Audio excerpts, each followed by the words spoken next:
Hello, my name is Ryan, Ryan Patton, and this is my official project slash breakdown project for. While this is not necessarily um, like a traditional film, I think it still uh, really captures, like, I think animation can still do the same thing that film can.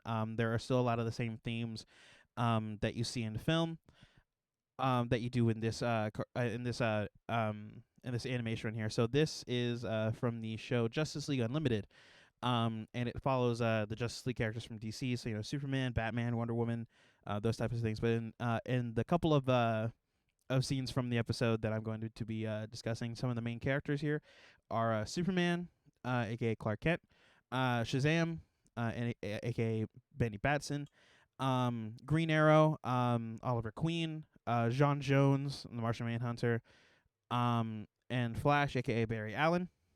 And in this scene right here, this is going to be the opening scene to the context of the show.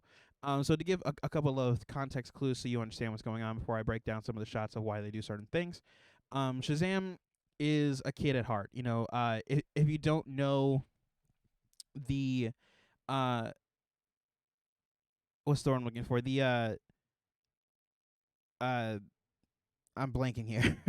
This is live, so I can't really edit it, but um the origin, sorry, it took me a little bit to get there. The origin of Shazam here. It's basically just a guy that says Shazam, and he turns from a kid to an adult superhero. And in this scene, it's his first time really being in the Justice League. He's been a solo here for a long time, and he got to be a hero sometime recently in the show. Um, so in this scene, he's very passionate and very excited to be a member, and but then he'll eventually get stopped by Superman because he said something controversial in the news, and Superman doesn't necessarily like that. So I'm gonna be I will let the scene play and then kind of pause and let it break down, or and break it down for you. So yeah, here we go. So right here, this is a zoom shot here, as an establishing shot to where he is, and we're seeing Benny here.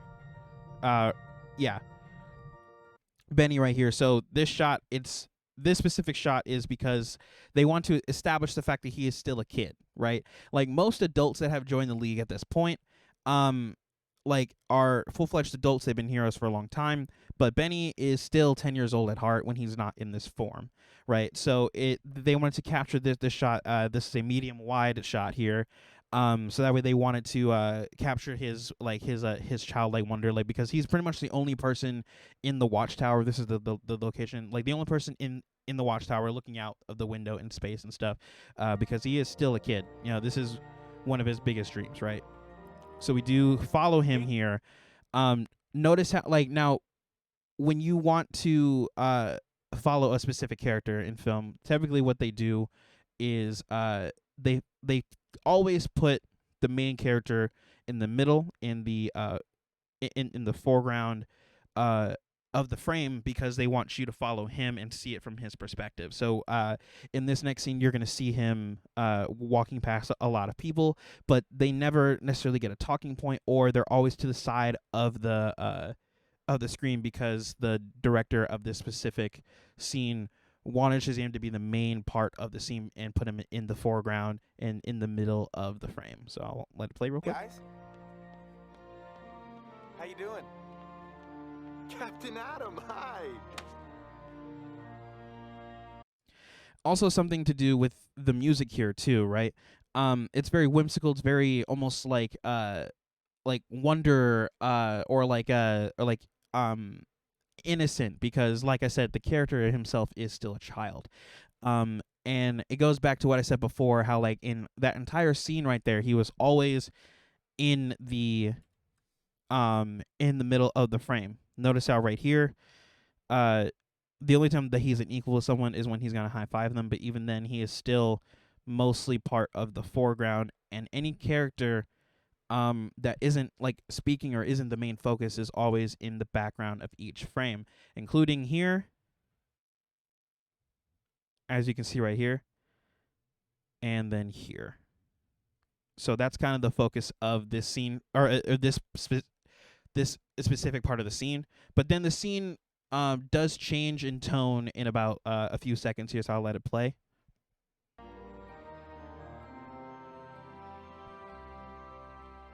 Vigilante, how's it going, buddy?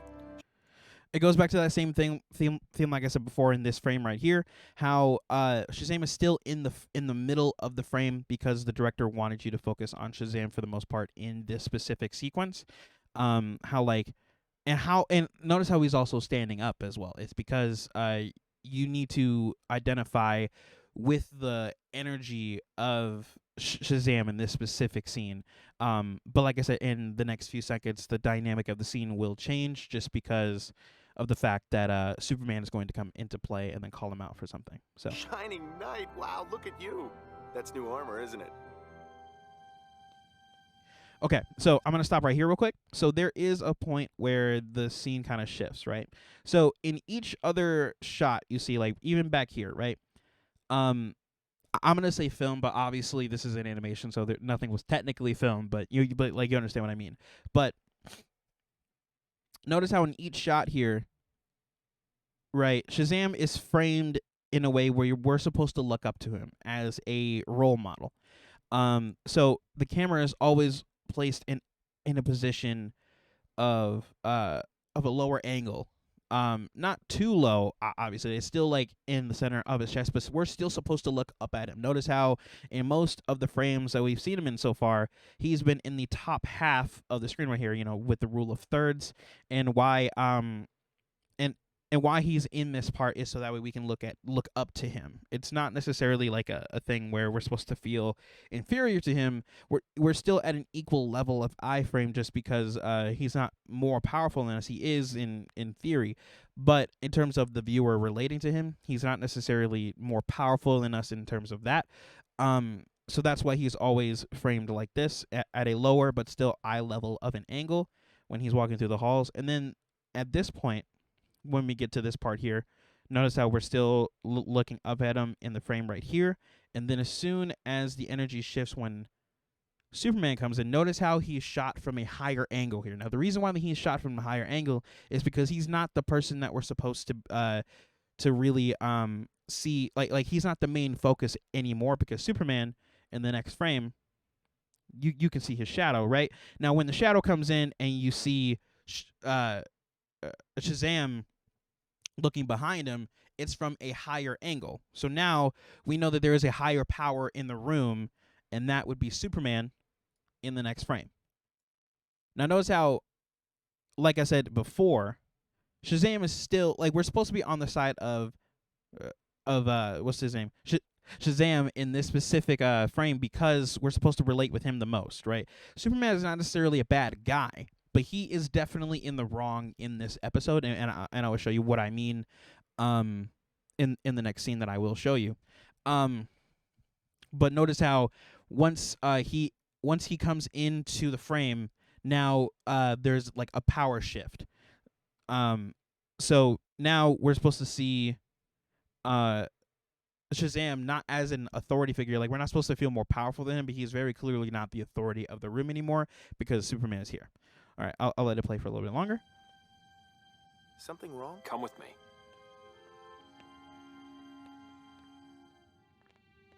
Now, I want to point out a very key detail here. So like in the previous point that I pointed out before, how the power shifts in the room based off of what the camera is framing us as, on top of who we're supposed to be following. We're not following what's the word, Shazam anymore, not because we're not supposed to relate with them anymore. We still are, but at the same time, now that there's more focus, notice how the camera does not follow a specific character anymore. It's not from their perspective anymore, or like from like the camera is like following him from their perspective anymore. Now there's more people in the room. Something I also want to point out in terms of framing, when Superman is the main authority in the room, notice how in the previous frames, right, Shazam was the camera and Shazam was like it was interacting with people as equals, right? Because they're like these people right here, they don't have authority in the league. Same with Stargirl right here, she does not have authority, right? How Shazam and Captain Atom, um, high five because they're on the same level. As soon as Superman comes in, I'll play it real quick and then pause.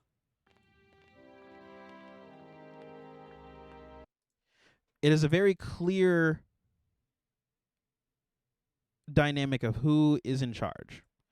And the point of that camera movement is that way you understand who is the authority.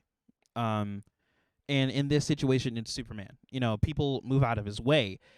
People don't necessarily interact with him because he is, the boss. He is the main guy. He is the leader of the Justice League, and people treat him as that. Versus when you saw Shazam before, it was very friendly and very conversive.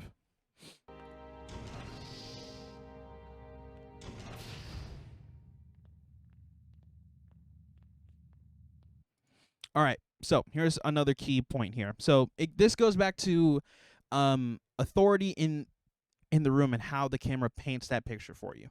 So in this situation, we are only supposed to really interact with two different characters, Superman and then soon Shazam. Superman is the only person standing up in the room because he is the leader of the room, and the camera wants you to know that. Because based off of how everybody else is sitting, even Batman, who canonically, we all know this, is very rich and is paying for this entire tower, by the way, even he is not the most authoritative in this room. It is strictly Superman, and that is why Superman is the only person standing up. And then on top of that, once Shazam comes in as well, notice how when I mentioned before how when the camera was angled right on a lower position, it was supposed to mean that whoever you as the camera are interacting with is equal. The camera wants you to know for momentarily that at the end of the day, Superman and Shazam still have the same type of power level, but in terms of socially and in terms of the league, which this will shift in a minute. Have you read the papers today? Now notice in this shot how now this camera angle, like I said before, for Shazam, right, is angled in a way where we're supposed to feel authority, or we're supposed to feel like almost as an equal to Superman. And then in the next frame, see how Superman is the one that's painted as the bigger, right? Superman is in the foreground while Shazam is in the background because we're supposed to see Shazam in this specific context of the frame as lesser. So I will let this scene go. Comics. Snorkel the squirrel was hilarious. He's looking for his nuts, right? And then Berkeley, that's this wacky bear, Holy moly. All right.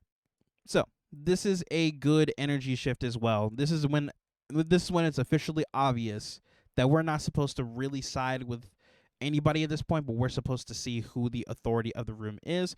And in this situation, once you see the papers, Captain Marvel endorses Luthor for president, which is, if you don't know any DC lore, that is one of Superman's greatest arch nemesis, right? Excuse me, sorry, I know that all of that's kind of getting caught. I'm just a little bit under the weather, but once we let this play, I want to notice a zoom. Now we are supposed to zoom into his face, not because it's a level of shock, which I mean, like, that's part of it, but it's also because it's supposed to be a shock to the audience. Like the reason why that the camera is zooming in because of what like I previously didn't show you in a scene before this. Technically, Shazam did endorse Luthor, but it wasn't necessarily like, oh, I want Luthor to be president or anything like that. He was just saying that it's a good thing that Luthor is changing sides, is becoming a good guy. And obviously that's not ever happening. That's not the case because he is a villain.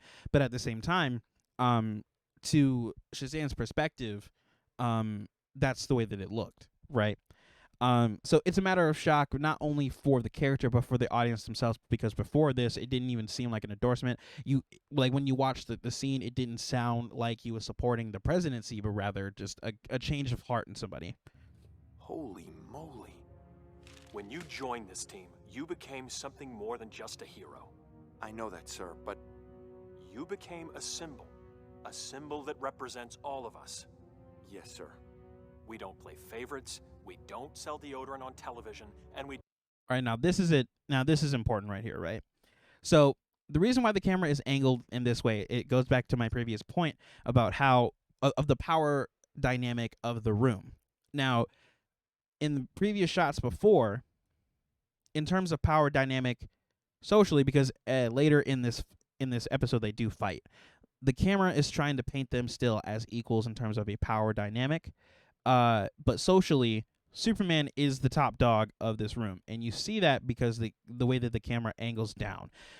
It makes Superman the biggest person in the room. Foreground with Batman in it, and then some of like our of what the audience is supposed to think about Superman is seen in the favorites, Flash. We don't sell deodorant on television, Right. and we don't Notice how the Flash, I want to point out in the next scene that I will show you, he is supposed to act as not just a mediator, but more so what audience opinion is probably going to be based off of somebody watching this for the first time, right? But Superman is still painted as the bigger person because he is the authority of the room. Same with Batman not really saying anything, but the Flash here is supposed to be like the internal emotion that the audience is supposed to feel, which is why he looks at the camera with this specific interaction. So I'll let the scene play out for the rest of it because my previous points will probably repeat a little bit just based off of just dialogue and like how like the show is supposed to go. But yeah. get involved in politics. Yes, sir. And we certainly don't endorse supervillains for the presidency. Now, Notice how for that specific shot, the zoom in wasn't for shock. It was for emphasis, right? These two zooms for these two characters, it goes back to the power dynamic socially, right? This zoom is purely for shock. Like the person that created this for like in terms of like storyboarding and directing this specific episode, they wanted this zoom to act as shock, not for just the audience, but for Shazam themselves, right? Versus for this specific zoom, this is meant as emphasis. This is meant as you're supposed to get this point, not just for the character that he's talking to, but for the audience member that's watching it, right? Like, without this zoom, if the shot just stayed here, this would just be a regular close-up, and all the detail that would be is just, again, the power dynamic. But with this zoom, And we certainly don't endorse supervillains for the presidency. that is supposed to solidify a point. That was the entire reason why the zoom happened, because without that zoom, it doesn't emphasize anything, it doesn't add merit, and it doesn't add stakes to the point that he's trying to make, because that is his greatest villain. That's why he is so adamant about making sure that Shazam knows that you're not supposed to endorse supervillains into the presidency. With that zoom, it not only emphasizes the point to Shazam, it also emphasizes that point to the audience. Now, wait a minute. I never said that I was endorsing Luthor. Just that I think it's great that someone like him can change into a good guy. Life just isn't that simple. Well, maybe it is sometimes. Maybe people can change.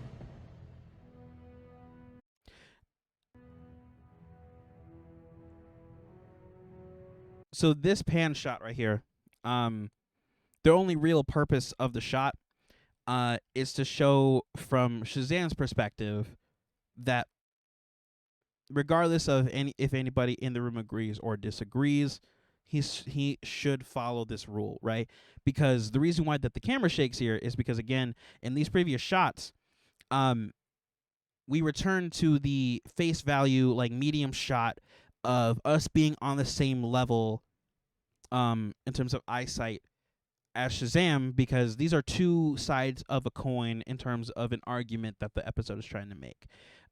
Shazam is on the side of the argument that people can change and people can turn to the good side if they want to, and then Superman's side is that life just isn't that simple. That is exactly what he said, and it's because he is on the side that people don't change, and that you should not really wait or trust that people will. Especially in this previous shot where, like I said, the only reason why these two people are standing up in this room is because they do fight later in this episode, but it's also to show them that they have the same amount of power physically and emotionally and mentally to the point where they can have this specific like, not argument, but definitely like discussion, which is why in these specific parts we like in this specific part we return to the Well, to the maybe it eyesight is level, sometimes. Maybe people can change. and that's why the camera shakes too, because we're supposed to understand that Shazam has the same amount of power as Superman. And it's also supposed to really point out the fact that the power of the argument he's trying to make. But regardless, even though he does have a good point, he looks around in the room and sees it's just not that simple.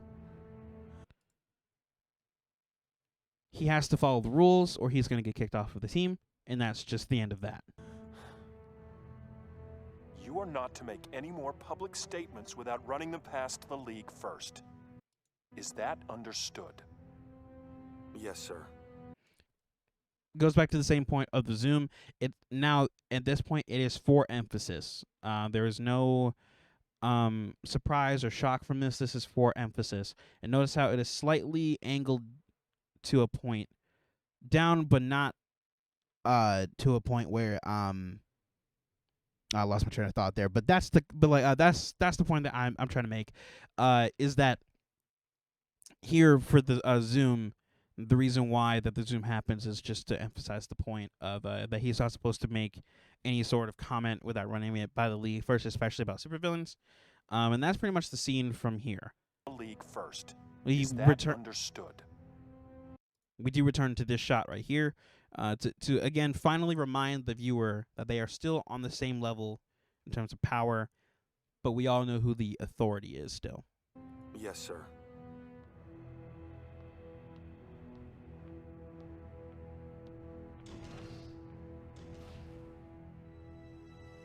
America is a nation. And then we have one more zoom to emphasize who the real power of that room was in terms of authority, and that was Superman. So now in the next scene, something else happens. In this same episode, what happens is that there is a government agency, or that's something that's outside the government, called Cadmus. And basically what Cadmus is afraid of, because the Justice League is so powerful, that the Justice League might go rogue. Like somebody might, mind control them to destroy the Earth or to hurt people, or they just might turn evil themselves. So to combat that, they are creating clones of Superman and other superpower beings to fight Superman or anyone else on the Justice League should they go rogue. So in this next scene, we are going to see 3 different sides to an argument. Or no, I think two or three, something like that. Superman is arguing that Cadmus is doing something wrong and we should go out there and do something about it. John is on the side of, okay, but that doesn't make us any better than what they're doing. We're not gods and we're not authority figures. If we're going to be superheroes of America, we have to act under the law. And then Green Arrow, which is the third kind of side, he's kind of the middle argument. He's not saying what we should or shouldn't do, but just the fact that as a human himself with no powers, he is afraid of superpowered beings. And it's like as someone who is not superpowered, what is he going to do to stop Superman from going rogue? Right. And then the final person in the room that is a very key character in the room is the Flash, because he is acting as an audience member, not to just the argument, but to what's the word? Personify what the audience thinks. So I'll show you that in the next scene here. Give me one good reason not to go down there and take them out. If you didn't know the answer, you wouldn't have bothered to ask. Don't handle me, Jean. I'm serious. We don't have hard evidence that they've committed. All right. So this is the first shot that I wanted to go over here. The reason why that the director went with a 2-shot here is to emphasize the point that there are 2 different sides to the argument. And then also who is in the foreground is Green Arrow, because he's not necessarily in the argument yet, but in the shots that I will show soon, the director wants the audience to feel like almost like he's kind of sliding a different point into the argument as they continue to discuss what to do about it, right? So as a reminder, Superman is on the side of, hey, we're the Justice League and we stop wrong things from happening, right? We should go down to Cadmus and completely take the thing down. Jean is on the side of, while yes, we can do that, the whole point of like Cadmus and the rest of the government being afraid of us is the fact that we have the power to do that, and we need to show that we will work under U.S. law rather than like just off of a whim or like off of our own discretion, right? Because they have power and they have a responsibility to control that power. Any crimes? Oh, come on. You know they're dirty. Then maybe we should put more energy into proving it. Now, I want to notice something very, very important, right? So, rack focuses in film and TV are very common, right? I want to notice that as this conversation is going, even though Green Arrow and the Flash are out of focus, they're still a key part of the scene. And then as soon as they do become a key part of the scene, when Green Arrow wants to make his point, he comes into focus. Even though he's in the background, because he's in focus, he is now essentially the foreground. Obviously, he's not, in the foreground physically, but in terms of what this is supposed to be, in terms of the argument, he's entering the conversation now, and he becomes in focus. And then notice also the Flash. Like I said, he is acting as like a mediator, almost like an anchor to what the audience perspective is supposed to be. And less into acting like a bunch of hyperthyroid. Serious. We don't have hard evidence that they've committed any crimes. Oh, come on. You know they're dirty. Then maybe we should put more energy into proving it and less into acting like a bunch of hyperthyroid stormtroopers. I don't remember asking you for your opinion. No. How about when you guys hijacked me up here against my will and made me join this team? Batman said I was supposed to keep you guys honest. Do I look like Batman to you? Actually, you kinda do. Especially when you're all scally like that. All right, so that is a good example of the three different sides of the of the three different sides of the argument, right? Even though Superman is supposed to be the power being of the room and like the authority of the room, especially the way that he's angled right now, he is the most powerful in the room, right? But he is still an equal in terms of what the argument is supposed to be. Notice how in these frames right here, of who is in the foreground, who's in the middle, and who's in the background, right?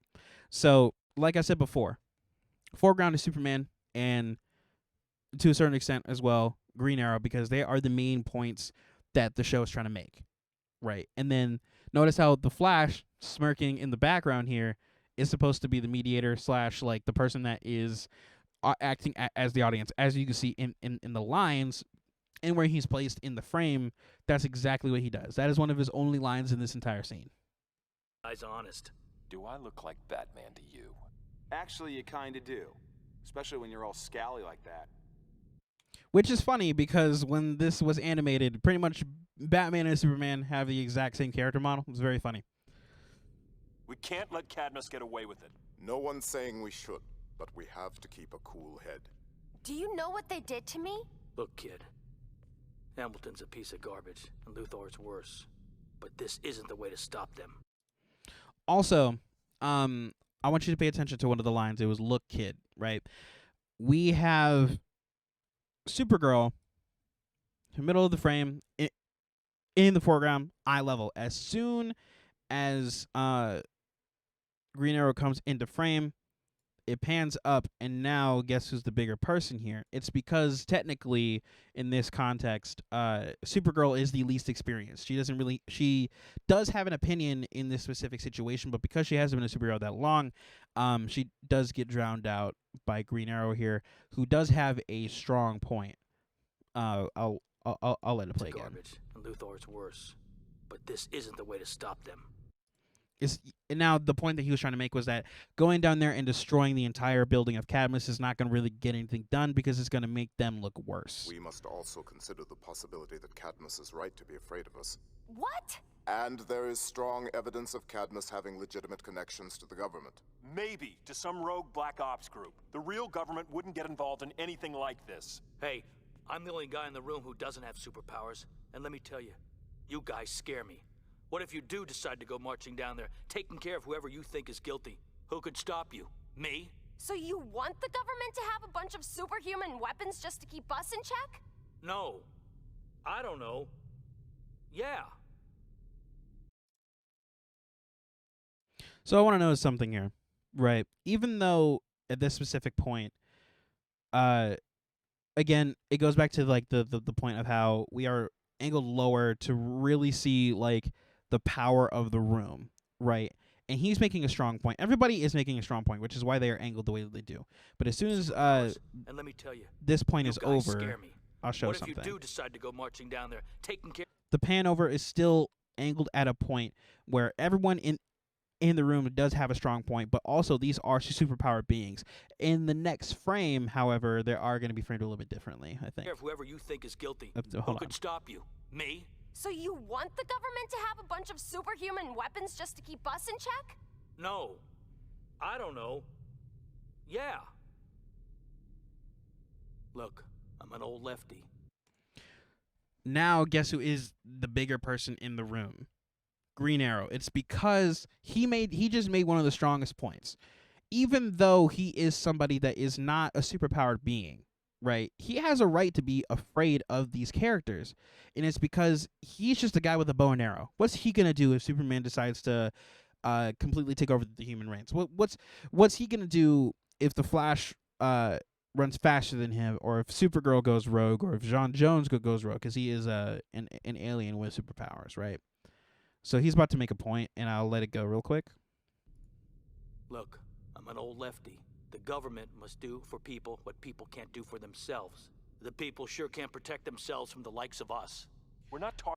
So there is a reason why we have a zoom here. Now, when the zoom goes, I want you to notice how everybody that had like a point and is a superpowered being gets pushed to the side by the zoom, and it's because this is the real point that the episode is trying to make. Superman is in the wrong.